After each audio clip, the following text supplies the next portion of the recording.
नमस्कार दोस्तों, स्वागत है आप सभी का आपके अपने चैनल डीटीएल पर। इस वीडियो में इंडिया को 4 नए रामसर साइट्स मिले हैं। उनके नाम क्या है, रामसर कन्वेंशन क्या है और ये 4 साइट्स कहां पर लोकेटेड हैं, सारी बातें इस वीडियो में आपको जानने को मिलेंगी। इस वीडियो को एंड तक देखिएगा।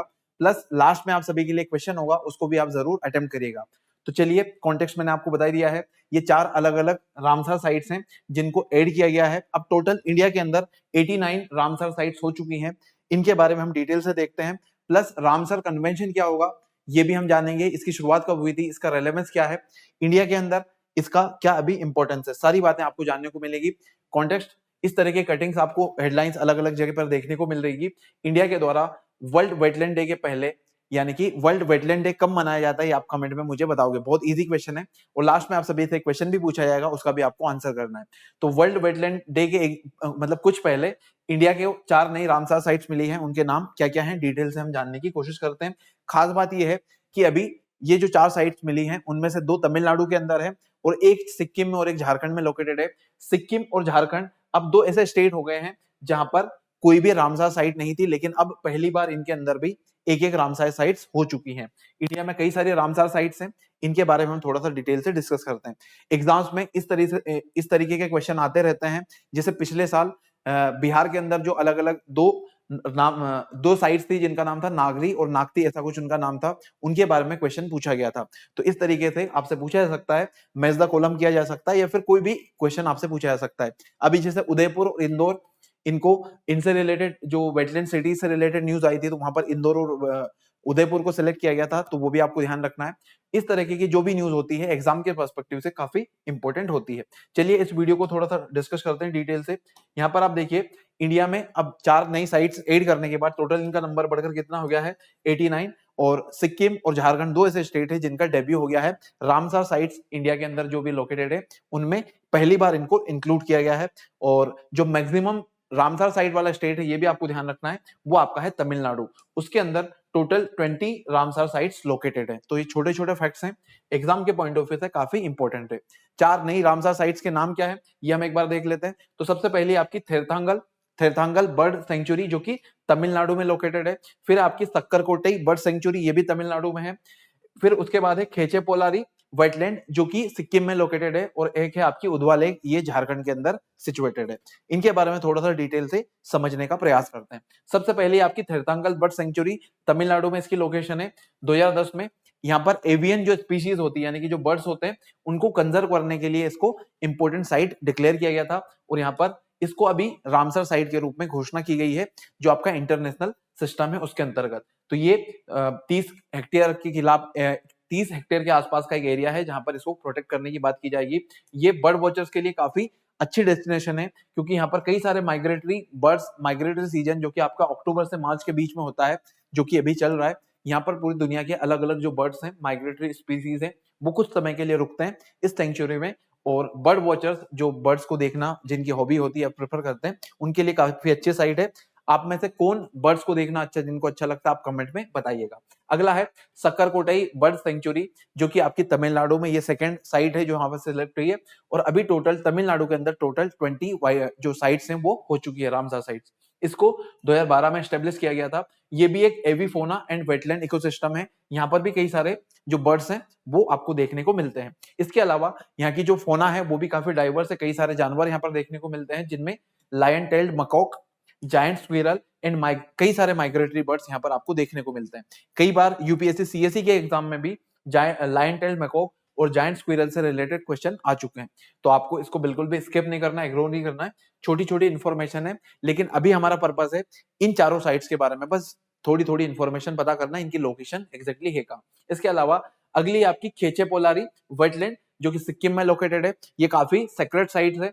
बुद्धिस्ट और हिंदू दोनों धर्म के जो भी आपके फॉलो करने वाले फॉलोवर्स हैं, उनके लिए काफी इंपॉर्टेंट है। और यहाँ पर ऐसा माना जाता है, ये एक झील की तरह है और ये झील को विश फुलफिलिंग लेक माना जाता है। और कई सारे लोग वहां पर इस झील के पास जो खेचा पोलारी लेक है, वहां पर जाकर अपनी कामनाएं करते हैं और ऐसा माना जाता है कि वहां से उनकी विश पूरी भी होती है। तो अगर आप कभी सिक्किम जाएं तो यहाँ पर जरूर घूमकर आइएगा। उसके अलावा ये पार्ट किसका है, तो एक वहां पर एक फेमस वैली है जिसका नाम है डेमाजोंग वैली, जो कि एक बुद्धिस्ट पिलग्रिमेज साइट के ऊपर पड़ता है और काफी इंपॉर्टेंट है बुद्धिस्ट सर्किट का। ये भी आपको ध्यान रखना है। डेमाजोंग वैली किससे रिलेटेड है, सिक्किम में है और किससे रिलेटेड है, बुद्धिस्ट सर्किट से रिलेटेड, एक इंपॉर्टेंट बुद्धिस्ट पिलग्रिमेज साइट है। उसके अलावा यहाँ के कुछ यूनिक फीचर्स हैं, ये भी बर्ड्स को प्रिवेंट करने के लिए बनाई गई है, आपको ध्यान रखना है। कहां पर है, सिक्किम में है। कई सारे डाइवर्स बर्ड स्पीसीज यहाँ पर आपको देखने को मिलते हैं, जहां पर पूरी दुनिया के जो बर्ड्स हैं वो भी यहाँ पर आपको कई सारे माइग्रेटरी स्पीसीज देखने को मिलते हैं और उनका कंजर्वेशन यहाँ पर किया जाता है। नेक्स्ट है हमारी उदवा लेक, जो कि झारखंड में लोकेटेड है। ये 410 जो हेक्टेयर है इतने एरिया में फैली हुई है, और इसका जो पुराना नाम है या फिर या कहें दो वाटर बॉडीज से मिलकर बनी है, दो छोटी छोटी झीलें हैं जिनका नाम है, एक है पतौरा झील और एक है आपकी ब्रह्म जमलपुर झील। तो इन दोनों को मिलाकर एक बड़ी वाटर बॉडी बनती है जिसका नाम है उदवा लेक, और ये कहां पर लोकेटेड है, तो झारखंड के अंदर लोकेटेड है। ये भी एक बर्ड सेंचुरी है। 1991 में इसको एक इंपॉर्टेंट बायोडाइवर्सिटी साइट डिक्लेयर किया गया था, तभी से यहाँ पर इनको प्रोटेक्ट किया जाता है। अभी रामसर साइट के रूप में इसको डिक्लेरेशन किया गया है। इसके अलावा यहाँ पर भी कई सारे विंटर्स के मौसम में जो अलग अलग देश से बर्ड्स आते हैं, माइग्रेटरी बर्ड्स है, वो यहाँ पर आकर रुकते हैं, और ये गंगा रिवर के ऊपर या फिर उसकी एक स्ट्रीम है, उसका एक तरीके से उसकी धारा है, उसके ऊपर ये सिचुएटेड है। नाम क्या है, उदवा लेक, कहां पर है, झारखंड में। तो इसके बारे में आपको ध्यान रखना है।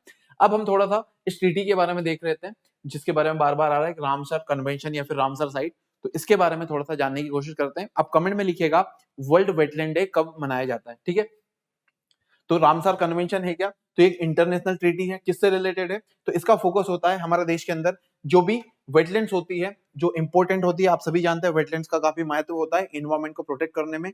तो उनको प्रोटेक्ट करने के लिए एक इंटरनेशनल ट्रीटी है। अगर कोई भी साइट इसके अंतर्गत आ जाती है तो फिर उसको पूरी दुनिया की नजर उस पर होती है, और इस कन्वेंशन के तहत उसको फिर ट्रीट किया जाता है और अच्छे से प्रोटेक्ट किया जाता है, ठीक है। तो ये वेटलैंड को कंजर्व करने के लिए एक ट्रीटी बनाई गई थी। कब साइन हुई थी, तो इसके बारे में आपको ध्यान रखना है। 1971 में साइन हुई थी, और इफेक्टिव यानी कि कब ये फोर्स में आई थी, तो 1975 से ये इफेक्टिव हो गई थी। कमेंट में आप बताइएगा इंडिया की पहली रामसर साइट क्या था, उसका नाम क्या है, ठीक है। मुझे तो पता है, लेकिन आई होप आपको भी पता होगा। अगर पता है तो उसके बारे में कमेंट में बताइएगा। इसके अलावा ये क्या है, एकमात्र ऐसी ग्लोबल ट्रीटी है जिसका फोकस एक सिंगल इकोसिस्टम पर होता है। सिंगल इकोसिस्टम का मतलब क्या है, जो आपकी वेटलैंड्स होती है उनको प्रोटेक्ट करने के लिए इसको बनाया गया था, है ना। ये कहां पर साइन हुई थी, तो इसका नाम रामसर कन्वेंशन इसलिए है कि ईरान के अंदर एक सिटी है रामसर, वहां पर इसकी जो बैठक वगैरह या फिर इसकी जो ट्रीटी है वो साइन हुई थी। इसी वजह से इसको हम रामसर साइट बोलते हैं। जैसे अलग अलग कन्वेंशन है ना, आपने सुना होगा स्टॉकहोम कन्वेंशन, रॉटरडम कन्वेंशन, तो कहीं ना कहीं जिस साइट पर ये ट्रीटी साइन होती है, जैसे क्लाइमेट एक्शन के लिए हमने पेरिस के अंदर एग्रीमेंट किया था तो उसे पेरिस एग्रीमेंट बोलते हैं। तो इसी तरह जो आपकी वेटलैंड्स को कंजर्व करने के लिए जो समझौता हुआ था वो रामसर में हुआ था, इसीलिए इसके अंतर्गत जिन भी साइट्स को शामिल किया जाता है उसे हम रामसर साइट कहते हैं। तो ये छोटा सा इंफॉर्मेशन थी इसके बारे में, ये आपको इसके बारे में सारी बातें ध्यान रखना है। लास्ट में आपके लिए क्वेश्चन है, ये दो तीन बातें हैं, जैसे Amelia Kerr who was named ICC women cricketer of the year 2024 belongs to which country. तो एमिलिया केर के बारे में आपको पता करना है। प्लस आप बताइए इंडिया के बहुत फेमस बॉलर को जो आपका test cricketer of the year का अवार्ड मिला है उनका नाम क्या है, ठीक है। तो एमिलिया केर आपको बताना है किस कंट्री से रिलेटेड है।